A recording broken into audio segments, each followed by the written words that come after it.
Buenos días. Están en un enero frenético, emocionado.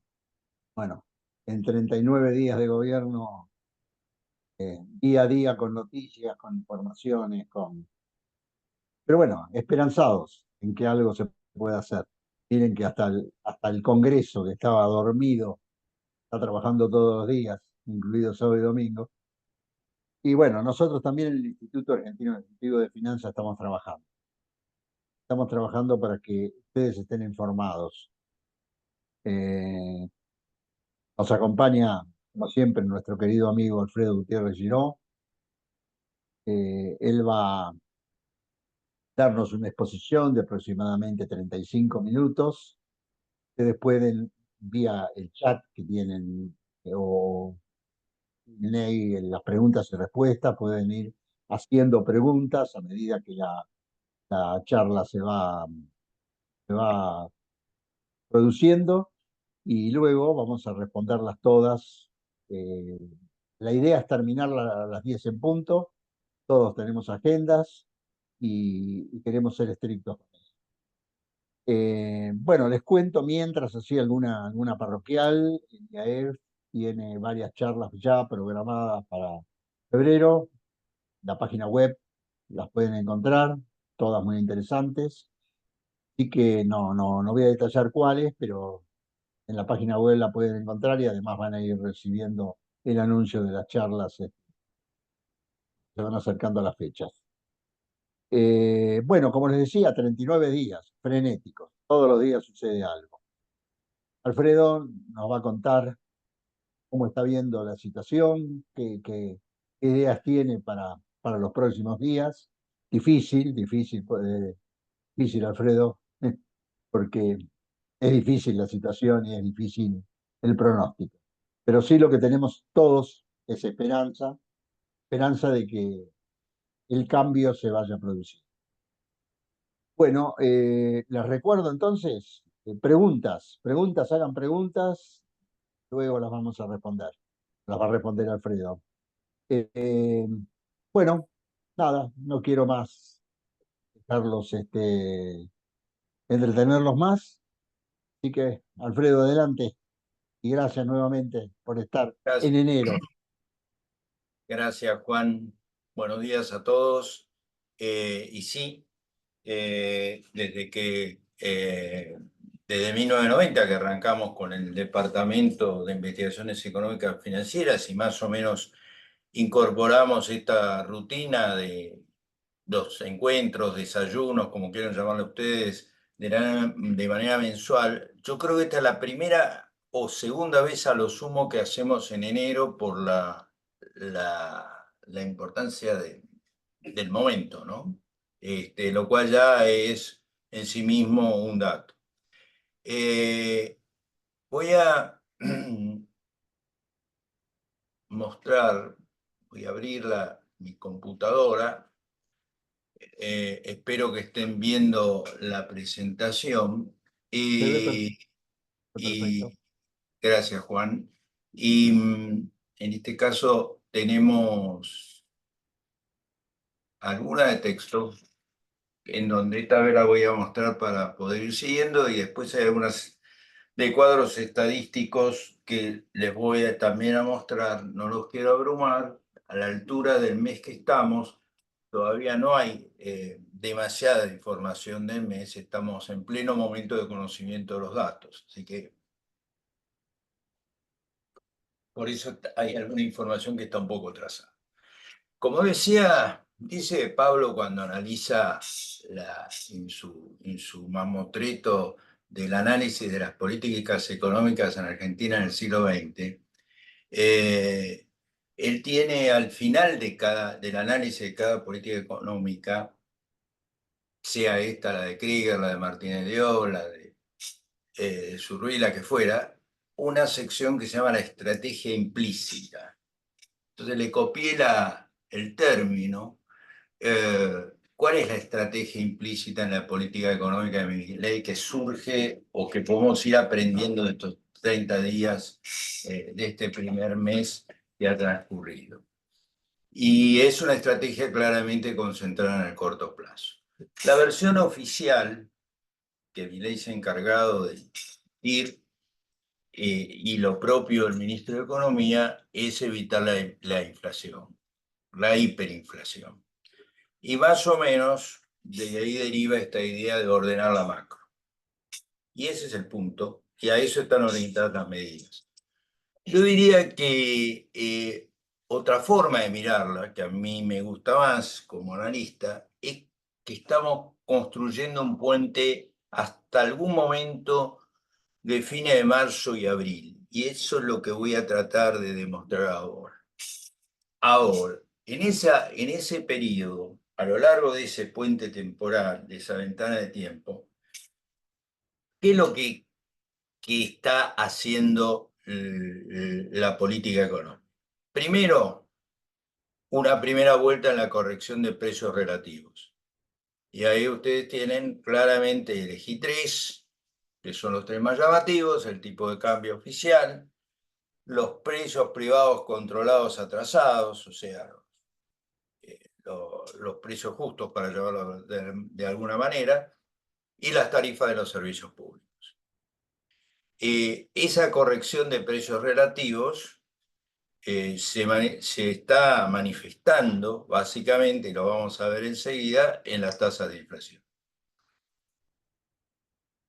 Como moderador a esto, él propone o para corregir esto en el mediano plazo, el déficit cero para 2024, con una medida que van de suba de impuestos y baja de gastos, como discutimos en el encuentro anterior. Como suelo hacer, voy a ir y venir en esto, creo que es esta. No se trata de algo menor el tema del déficit cero, porque estamos hablando de déficit total, lo cual implica un resultado primario positivo de 2 puntos para compensar pago de intereses por 2 puntos en el 2024. Eso implica una reversión de por lo menos 5 puntos. Para ubicarnos, acá está el resultado de los primeros 11 meses. El cierre del año 2023 va a estar seguramente en la próxima semana, y teníamos un resultado primario acumulado de 3 billones de pesos, millones de millones, ¿ok? Con un resultado en noviembre de 210, que si en realidad uno lo mide bien y le saca como 400.000 millones de pesos que hubo en noviembre de ingresos por la venta, ustedes se deben acordar de la 5G, eso llevaría el déficit primario a 700 o 650, para tener una idea de cuál es el punto de partida. Estos son más o menos, entonces, sería 3.600. Yo diría que el año va a terminar con 5 billones de déficit. Esos son los famosos 3 puntos y largos, 3,5 puntos, del que siempre hemos estado hablando, y un déficit financiero como de 8 billones de pesos. Este es el punto real de partida, en donde yo insisto en mostrar algo que ya hice énfasis en el encuentro anterior. Fíjense cómo están cayendo, tanto en el mes como en el acumulado, los subsidios económicos. ¿Ok? Esto está siendo licuado, lo mismo que se están licuando las prestaciones sociales en los 11 meses, 114% de aumento interanual contra una inflación en 11 meses todavía de 150%. Entonces, acá hay claramente un tema, acá hay claramente un objetivo. El otro cuestión moderadora de la inflación es obviamente la no emisión del Estado. Enseguida me refiero a eso, y al anclaje cambiario del 2%, el tipo de cambio. Acuérdense que lo que hemos hecho es una devaluación fuerte inicial, y de ahí en adelante, por alguna regla de 3, eligió el camino de anunciar la devaluación de 2% y no decir, dejó el tipo de cambio tranquilo, porque con estas tasas de inflación todos sabíamos que el 2% era una corrección casi testimonial para los meses de enero y febrero, dado el pass-through esperable. Este anclaje cambiario obviamente va a tener como efecto una apreciación del tipo de cambio real después de la depreciación inicial. El otro punto que figura en la agenda es la resolución del problema de las LELIQ. Un problema no menor, vuelvo a mostrarles un número para ver para mostrarles el punto de partida, que debería estar por acá. La expansión monetaria en el 2023. Fíjense que el stock combinado de pases y LELIQ arrancó en diciembre del 2022, estoy acá en la línea 11, ¿ok? En 10 billones de pesos y termina en diciembre del 2023 en 26 billones de pesos. Este es el dato punta, esto es un aumento del 160%. Ahora sí tenemos que mirar un poco los componentes para entender el problema. Cuando uno mira los factores de expansión monetaria por separado, y me voy a la línea 6.1, uno mira el sector externo. ¿Y el sector externo qué encuentra? Y encuentra un primer semestre suavemente contractivo, 1,5 billones de pesos, una transición de julio a julio a noviembre neutra, y la expansión de diciembre por las compras que está haciendo ahora el Banco Central. En balance, un sector externo neutro. Uno mira el Tesoro y se da cuenta que el Tesoro también está en líneas generales neutro o levemente expansivo, si pone el rubro otros, donde la línea 6.4, donde aparecen esas operaciones con bonos que ha hecho el Banco Central. Pero en conjunto no ha sido fuertemente expansivo. No ha sido fuertemente expansivo el Tesoro porque, a pesar del déficit, porque las colocaciones de letras de tesorería, del rollover, en realidad hubo un sobre rollover muy grande, y eso es lo que permitió ese financiamiento que en líneas generales llevó a un tesoro más o menos neutro para lo que podría ser el tesoro. Y entonces, ¿de dónde está la expansión de la base monetaria? Me dirán ustedes, y de los pasivos del Banco Central, de pases LELIQ, claramente de la línea 6.3, que son los intereses. Si yo sumo los pagos de primas e intereses durante todo el 2023, tengo 16 billones de pesos, más o menos la misma cifra que crecieron el stock de pases y LELIQ. O sea, cabalmente tenemos acá un tema del perro que se muerde la cola, y este es el punto por el cual hay que buscar una solución a las LELIQ, y eso está, ya sé que las LELIQ están en vía de extinción, pero uno queda con el término. Los pases es más o menos el mismo perro con diferente collar. Pases y LELIQ, esa expansión, ese déficit cuasi fiscal requiere alguna solución.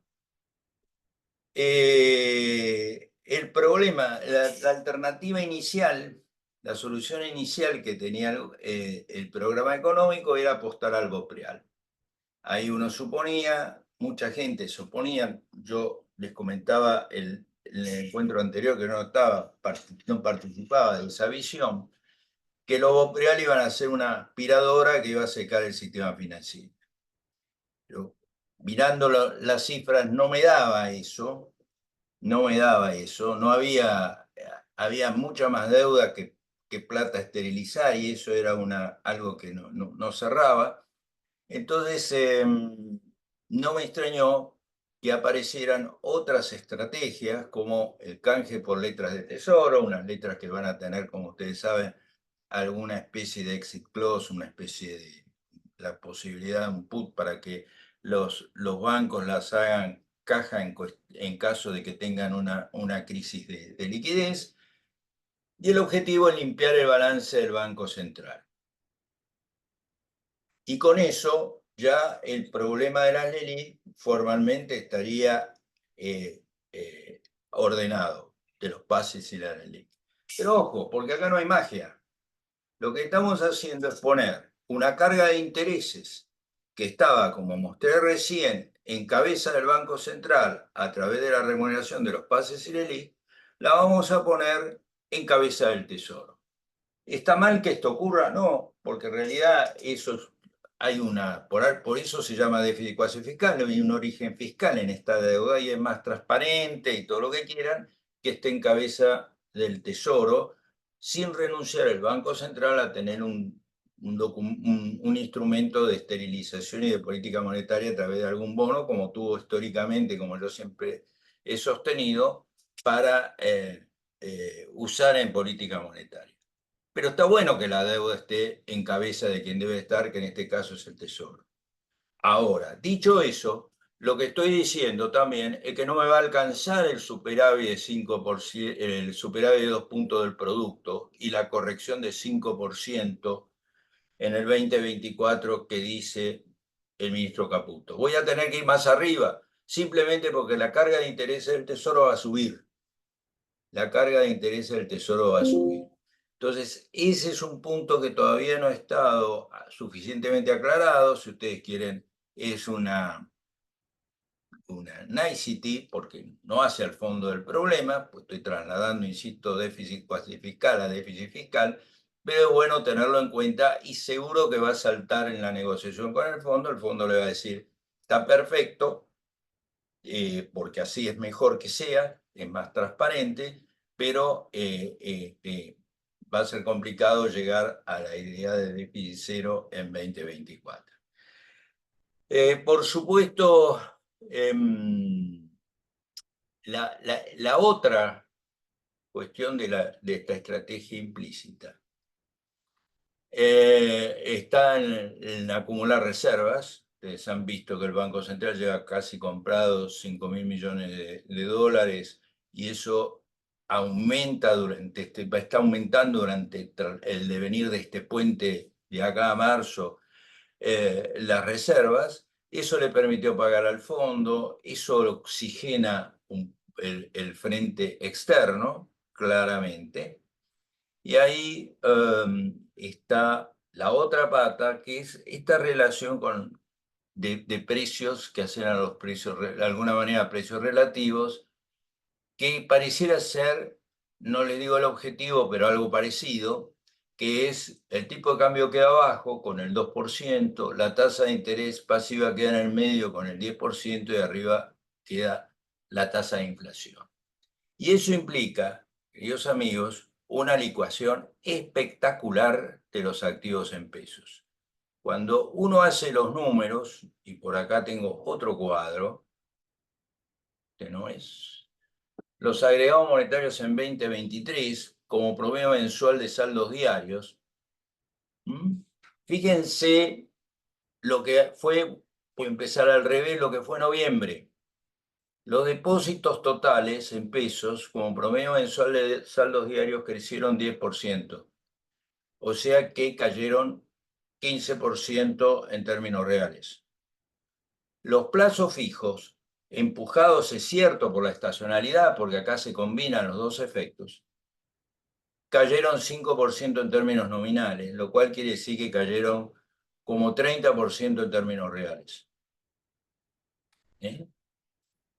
Brutal licuación de los plazos fijos, con algún trasvasamiento inicial a depósitos a caja de ahorro y en menor medida depósitos a la vista.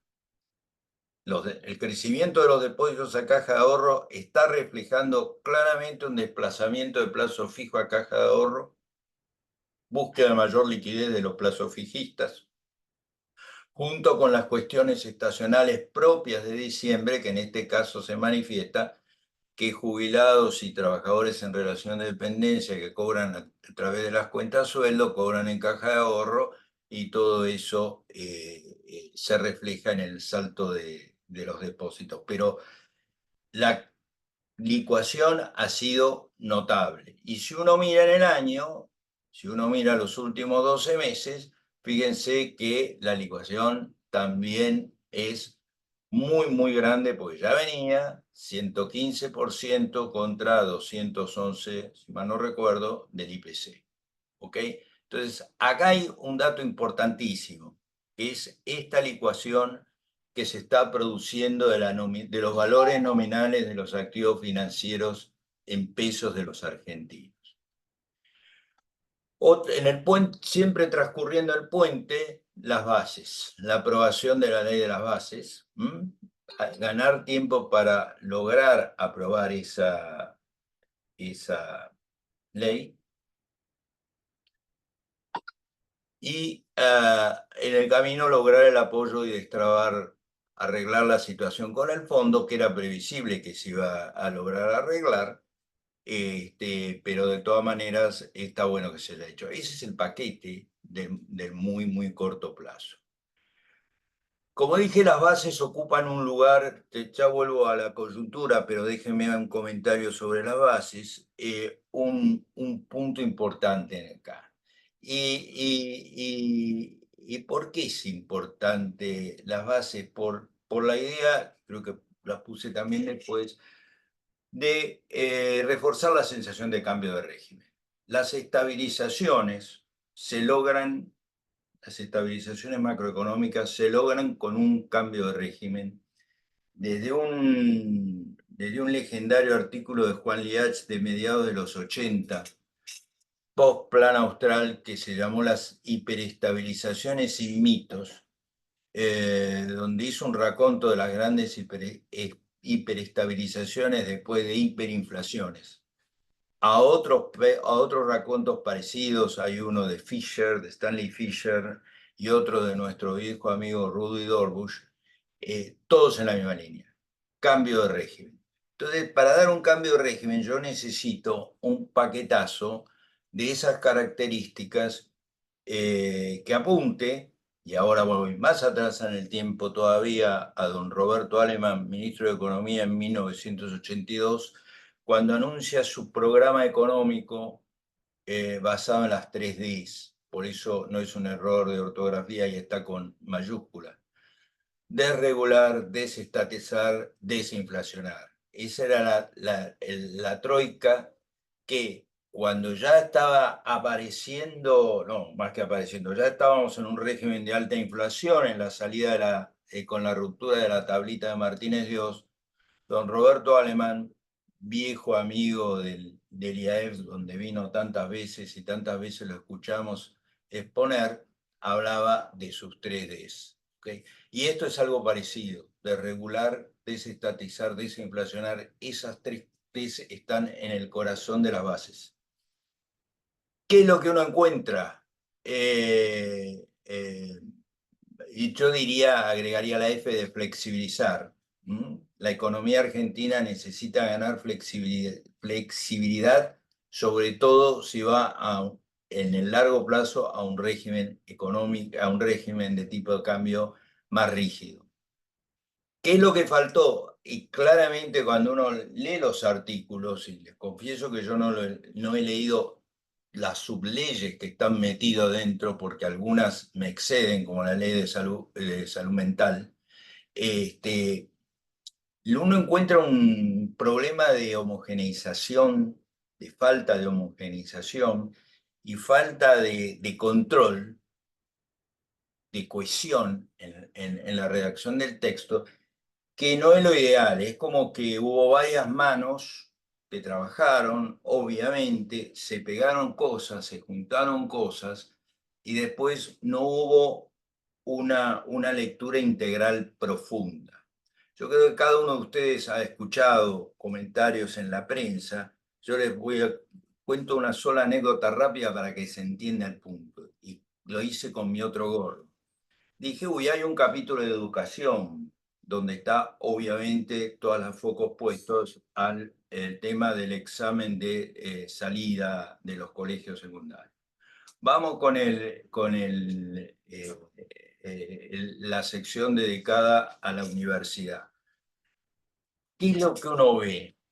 Que hay una sección dedicada a universidades que dice universidades privadas. Y dije, uy, un subtítulo dedicado a universidades privadas, tan importantes somos las universidades privadas para que me dediquen un subtítulo. Entonces leí los 6 artículos. Y en los 6 artículos hay una mención de media frase, que ahora les cuento, dedicado a las universidades privadas. Todo lo demás es universidades públicas. Se les escapó en el control del editing de la lectura final, y eso no era universidades privadas, era otra cosa.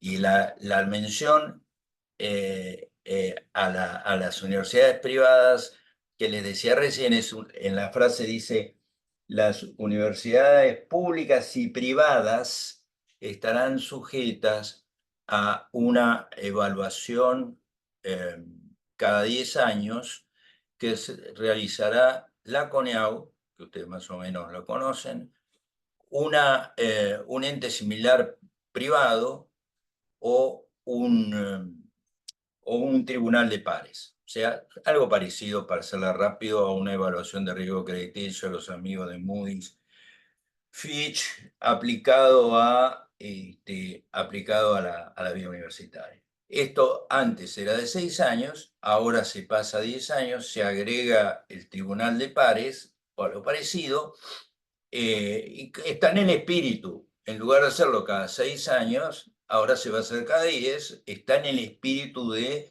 ir aliviando el peso de las regulaciones. Pero esa es toda la mención. Todo lo demás hace referencia a universidades públicas, otros 6 artículos dentro del mismo capítulo. Por eso digo, con esta pequeña anécdota que me llevó mucho tiempo, explico el punto de la falta de homogeneización y de control de lectura. Entonces a uno le da miedo que pueda haber en otras cosas que uno no conoce. La delegación de poderes me excede el tema, es un tema básicamente político. Me parece que 2 más 2 es mucho tiempo, 1 más 1 makes more sense. Las privatizaciones, hay casos complicados, yo las revisé uno por uno, hay casos controversiales, hay casos, entre comillas, peligrosos. La gente, por ejemplo, los especialistas nucleares me dicen que hay 2 o 3 empresas que es peligroso privatizar, y no son estatistas precisamente, sino son muy liberales en su formación, las personas que así me hacen esta referencia. Ahí vamos a tener cuestiones controversiales. Hay algunas que están más o menos claros, el tema AISA, por ejemplo, en la lista volver a privatizarla. Todo para adelante, el Banco Nación, yo tengo mis dudas, etc. Telam, adelante. Y obviamente vamos a tener marcos regulatorios, y no sé cómo los liberales, que ya no, vieron que ya no son más liberales, ahora son libertarios, desde hace tiempo son libertarios. Y hay que prestar atención a ese juego semántico. Hay un interés en diferenciarse de los liberales en los libertarios. La reforma laboral es crucial. No me voy a meter en mucho de esto. Es la vieja reforma Caro Figueroa, Cavallo, de la década del 90 en la mayoría de sus aspectos. El blanqueo, yo no creo que, y ya lo dije acá en un encuentro anterior, de tanta plata como apuestan a, no apuestan, quizá espere el gobierno que dé. Primero porque el blanqueo que hizo Macri en el 16 fue bastante exitoso. Segundo, porque no están dadas las condiciones internacionales que hubo en ese momento, donde Europa estaba echando a los depositantes medianos y pequeños de los países latinoamericanos, los estaba sacando del medio, los estaba desalentando. Eh, Eso no está presente ahora. Yo creo que si uno mira una aproximación de cuánta plata puede haberse oscurecido, para hacer un término elegante, los economistas miramos el rubro de errores y omisiones de la balanza de pagos, y ese rubro nos da para todo el periodo de los últimos 4 años o 5 años, algo así como 40 o 50 mil millones de dólares. Habrá algo más, seguramente, pero no apostaría a una suma, a un aporte muy grande. El nuevo régimen de bienes personales, hay que ver qué opinan los contadores, ese es un tema interesante para discutir con ellos. Y la moratoria, obviamente, yo creo que es una necesidad está en un régimen de alta inflación, después de salir de la pandemia, la moratoria parecía ser algo razonable. Pero junto con las cosas que están, y ya lleva bastante tiempo leerla, hay ausencias llamativas. Y yo vi varias, pero destaco dos. Una es, no hay una sola mención a la institucionalidad del régimen monetario, lo cual quiere decir, no es que se olvidaron, es que hay algo aparte para el régimen monetario, que por eso no lo pusieron acá. Y eso quiere decir el Banco Central, obviamente. Y Milei ha dicho varias veces cuál es, aún recientemente, su idea de cerrar el Banco Central.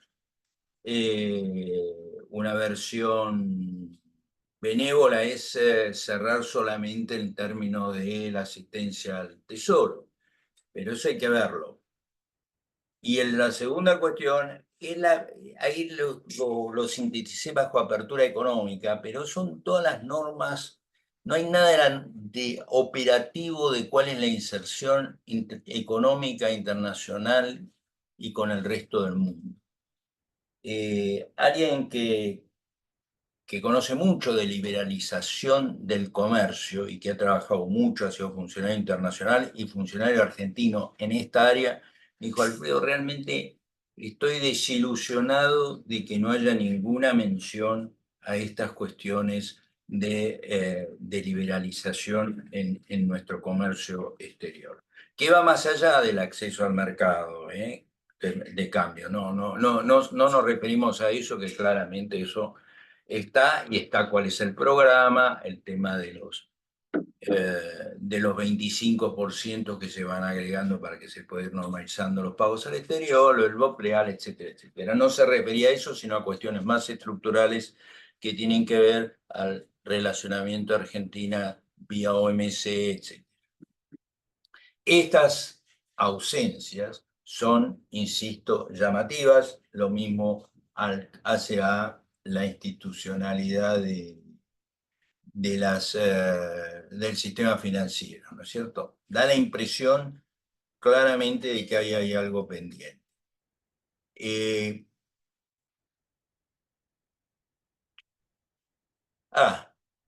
Vuelvo para atrás por esto. Ojo que la cuestión con el Banco Central puede ser un casus belli con el fondo. El fondo quiere un Banco Central, de la misma manera que la Reserva Federal, el Tesoro, el Departamento de Estado, y puedo seguir agregando algún organismo, no quieren la dolarización en Argentina. ¿Qué escollos tiene este programa? Me quedan 10 minutos, Juan. ¿Qué escollos quedan para este programa? Uno, el curso de la inflación. Ya sabemos los números de diciembre.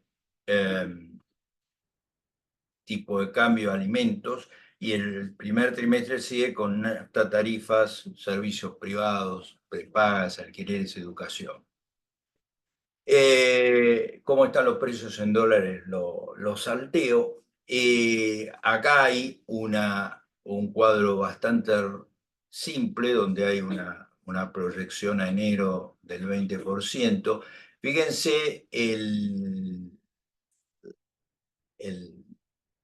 índice de precios mayoristas que publicó INDEC ayer: 54%, 33% agro, esto contra el mes inmediato anterior, por supuesto, 53% industria. Esto me lleva a pensar de que todavía tenemos algo pendiente por la parte agropecuaria, de que golpee, y que la transferencia a precios en el caso de los productos industriales fue muy rápido.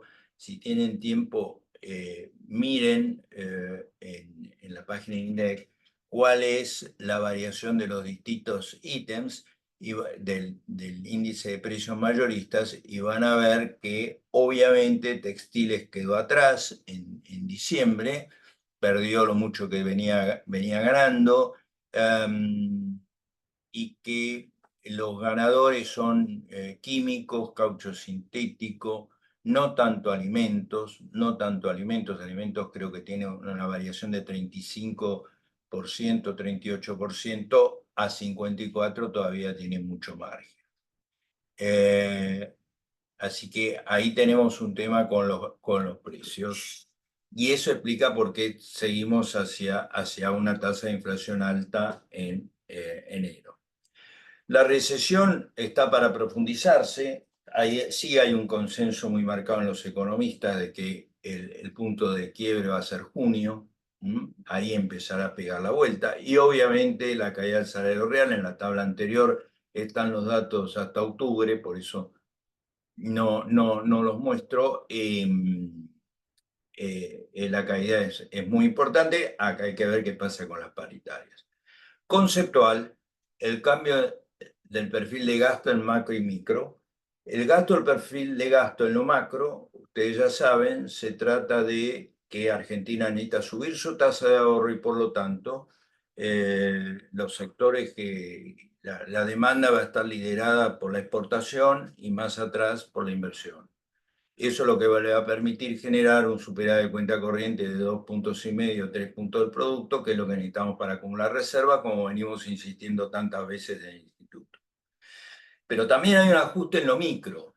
Y el ajuste en lo micro quiere decir que dentro de ese consumo ya reducido hay una puja porque van a ganar participación. ¿Quiénes? Los que venían atrasados, los servicios públicos con las tarifas y los servicios privados. Fíjense que son todas cuestiones, servicios privados y sobre todo servicios públicos, de baja elasticidad precio, son demandas rígidas. Por lo tanto, los aumentos pegan directamente en el gasto en estos rubros y achican el margen disponible para gastar en otros rubros de mayor elasticidad precio y también de mayor elasticidad ingreso. Por lo tanto, claramente ahí hay un cambio que de nuevo el sector indumentaria va a ser uno de los patos de la boda. El rubro de gastos de cultura, que es título general, va a ser otro pato de la boda. Lo que sea cuidado de la persona, que cubre rubros tan raros, desde la gimnasia hasta la peluquería, va a ser el pato de la boda. La compra de libros, la compra de muebles, todos esos sectores van a sufrir una caída en volumen importante y bueno, todo eso va a afectar sobre la rentabilidad. Por supuesto, en alimentos va a haber efectos de cambio en la calidad de los alimentos, como siempre decimos, vamos a menos bebidas, menos gaseosas, más jugos para diluir, que no sé si siguen existiendo, pero son el ejemplo típico que usamos, ¿no es cierto? Cambios en los cortes de carne, etcétera, etcétera. ¿Y dónde vamos a estar? Estamos transcurriendo este puente en el tipo de cambio real. Y ahí estamos, tengo que venirme por acá, espero que sea este. Fíjense cuál era la situación al 30/11/23, antes de la devaluación. Teníamos un tipo de cambio real de 1,10. Nosotros decíamos que este tipo de cambio real tiene que estar, por lo menos, para que esto tenga cierto color, alrededor de 2,20. Si ustedes quieren, como estaba el contado con liqui. ¿Cómo estamos más o menos hoy con el dólar 8,10 y una inflación en enero del 20%? Acá arriba están las tasas de inflación. Estamos en 1,65. Y para el contado con liqui, 1150 UC, 2,34. La cuenta es fácil. A partir del 1,65 hacen la relación de la brecha, se la aplican en el 1,65 y eso le da el tipo de cambio real del contado con liqui.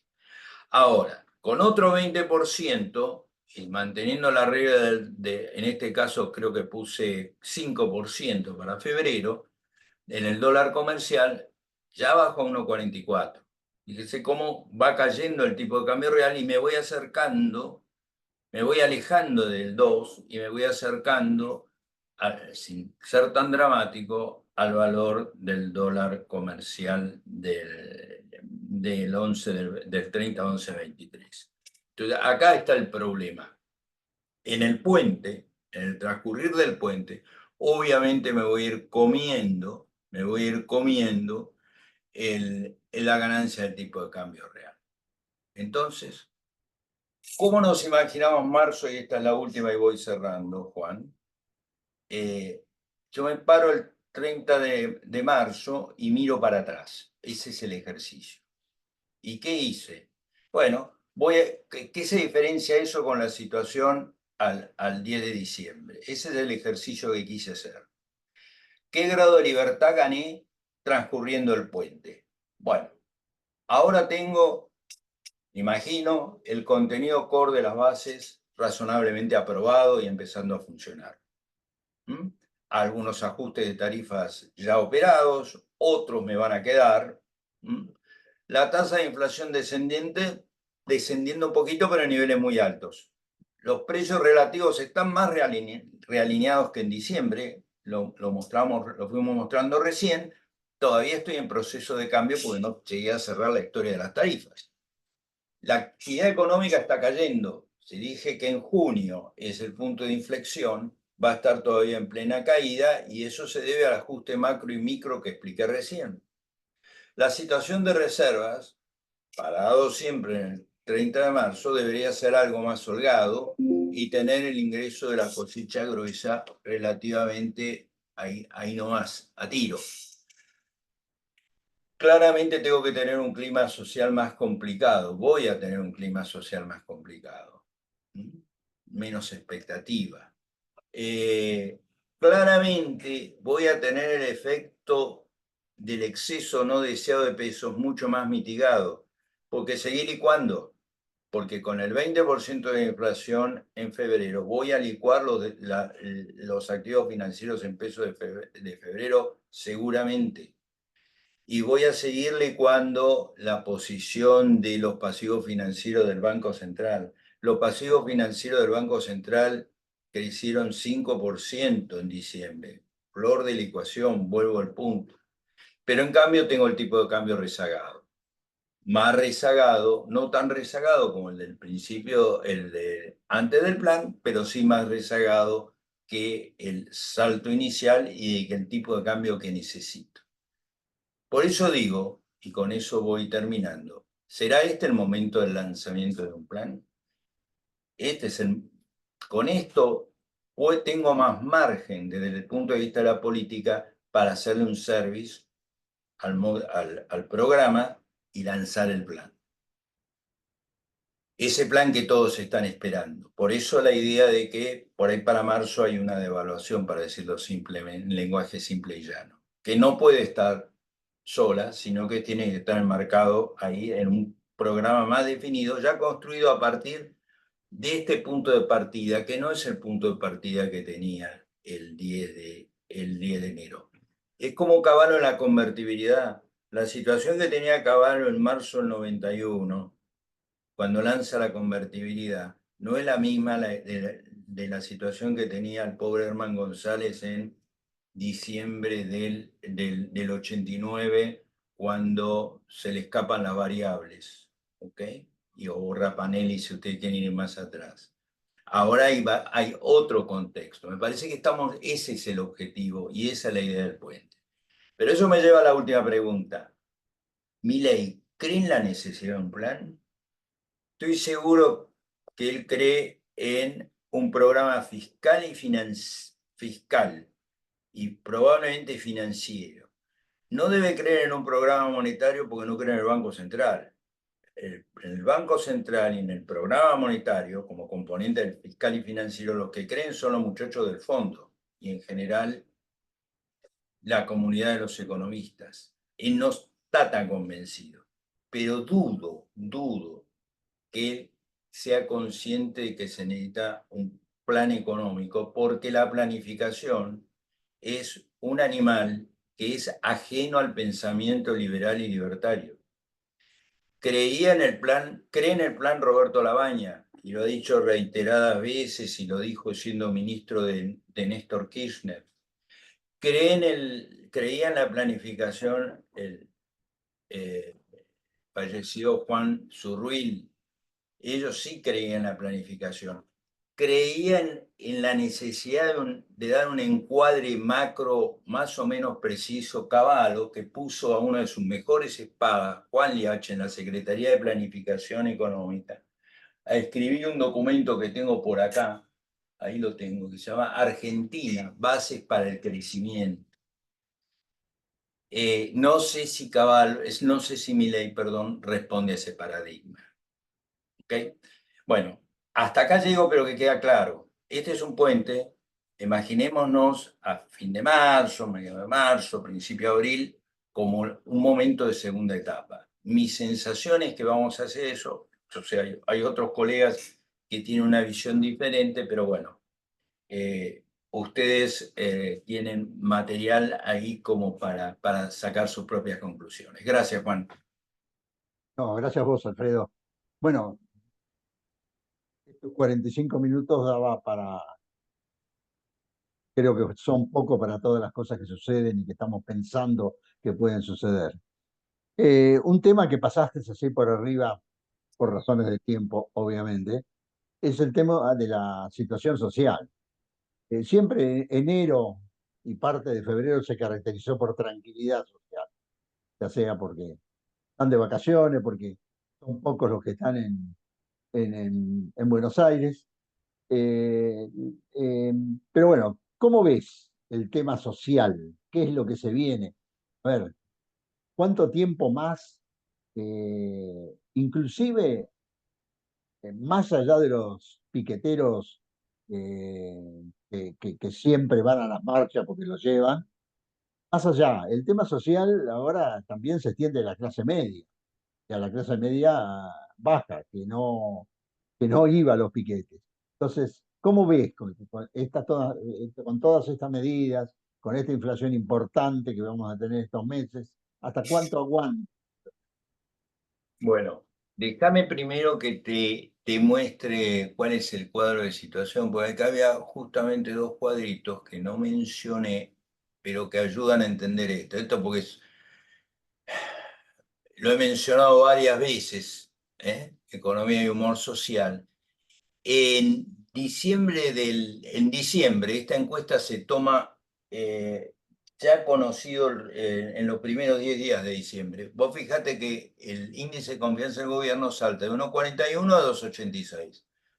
Principio de noviembre, principio de diciembre, corresponde estos valores. Acá tenés un salto muy fuerte, ¿sí? Ahora te remito ahora a una comparación temporal más fácil. Sin embargo, el índice de confianza en el consumidor cae y cae fuertemente de 46 a 40. Son valores que ha habido valores menores de 40 en la historia, pero lo que llama la atención es por qué cae. ¿Y por qué cae? Ustedes saben que este es un índice que se compone de varias subpreguntas. Lo que la gente le decía a la DITELA es: este no es un momento para tomar deuda, este no es un momento para hacer compra de bienes durables. ¿Ok? Ahí estaba el punto. La gente sentía que no podía comprometer ingresos futuros o romper el chanchito, que había que guardar la plata, por llamarlo de alguna manera, a pesar de que se la estaban licuando. Y obviamente la caída más grande en la provincia de Buenos Aires.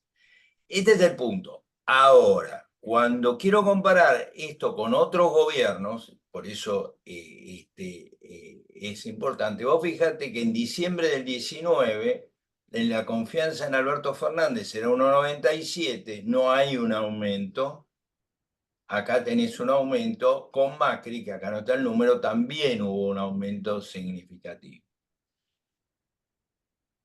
La gobernabilidad te la da, y vuelvo al anterior, te la da el número 2, 50 seguramente. Vos fijate que en septiembre del 19 Macri pierde las elecciones con 1,91, que no es un mal número teniendo en cuenta que este número llegó a estar en 1 con otros gobiernos, en 1,07 está por ahí abajo un valor de Alberto Fernández. Pero con 1,91 Macri perdió. Entonces, ¿a dónde tiene que estar el número para sostenerse? Alrededor de 2,50 calculo yo. Sobre todo si no sos del gobierno peronista, perdónenme el punto. A lo mejor los peronistas soportan un numerito más bajo por las características políticas del partido. Soportan un 2,20. Claramente no podían soportar el 1,07 que aparece acá. ¿Se entiende el punto? Entonces acá hay un punto clave. Entonces, ahora con este marco, voy a tu pregunta, Juan. Yo miré los gobiernos, cuánto tiempo estuvieron arriba de 2,50 en los arranques. Néstor Kirchner tuvo todo su mandato por arriba de 2,50, 2,50 en el índice de confianza de gobierno, de la mano del viento de cola.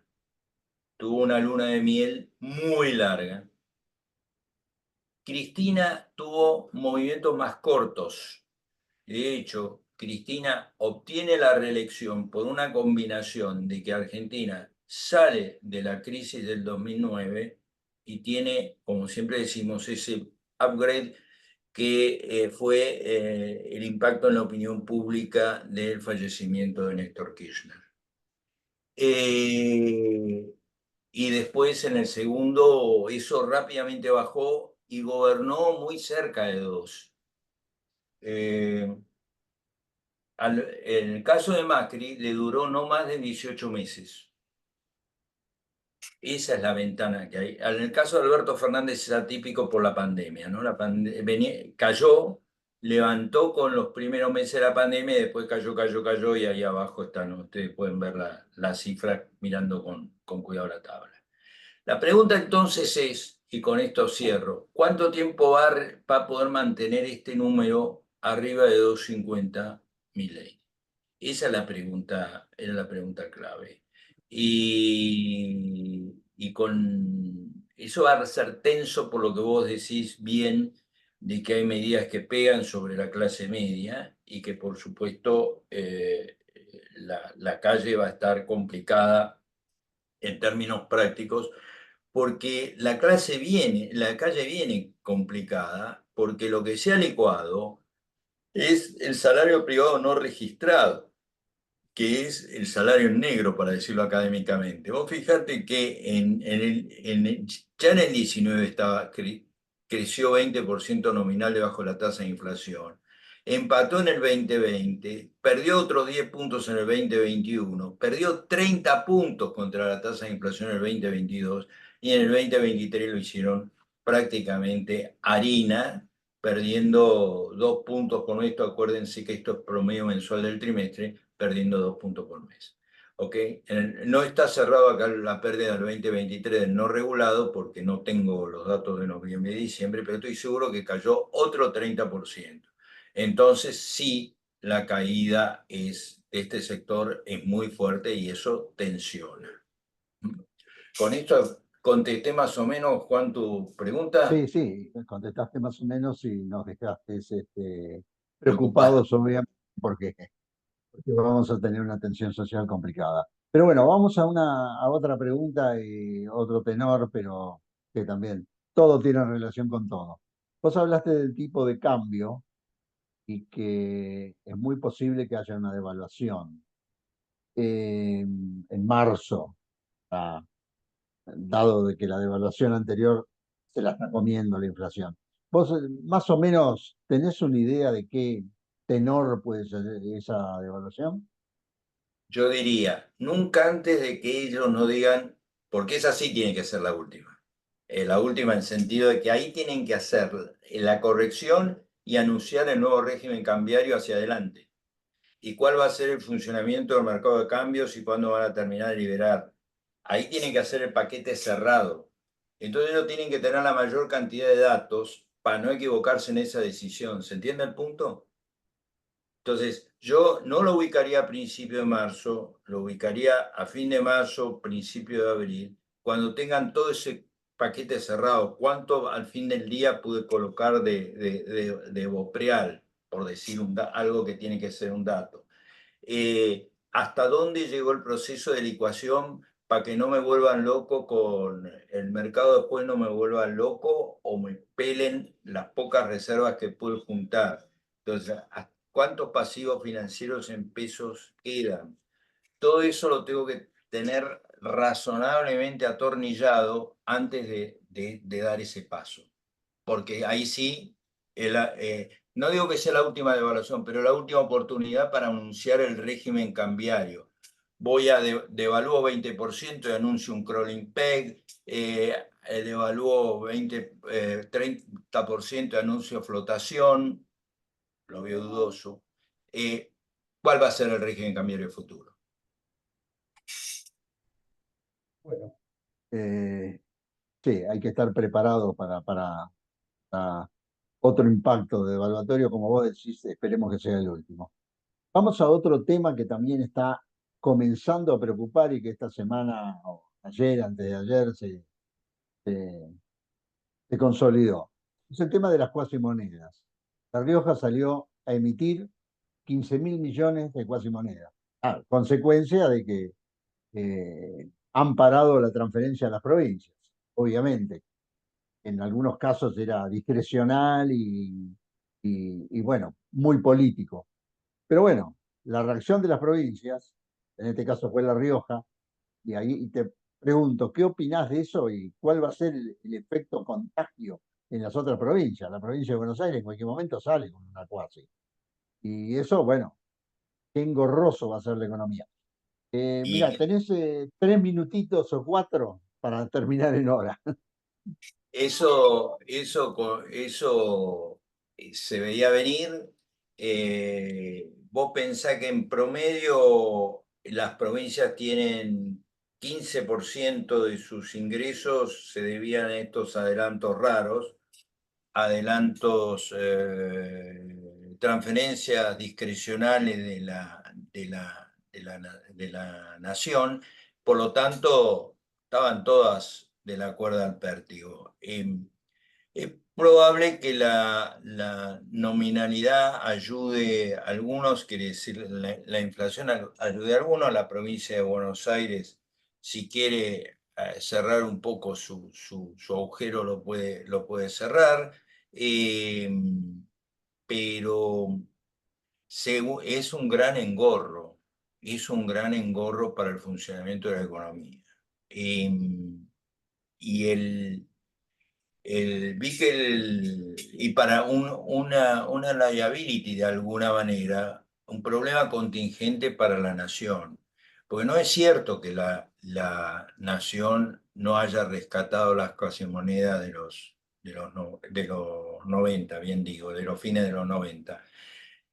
Si uno mira el Banco Central, hubo 10.000 millones de pesos cuando era 1 a 1, si ustedes quieran, cuando era 1 igual a 1 a 4, prácticamente lo mismo es, que emitió el Banco Central para rescatar las cuasimonedas, incluyendo esa, ustedes se acuerdan, esa especie de cuasimoneda central que se llamó el LECOP, que la emitía el propio gobierno nacional, en parte porque la necesitaba y en parte porque de esa manera la canjeaba por las otras cuasimonedas provinciales. Pero sí, obviamente va a ser un incordio y es muy probable que se vaya extendiendo. Ahora, la Argentina no es lo mismo que antes.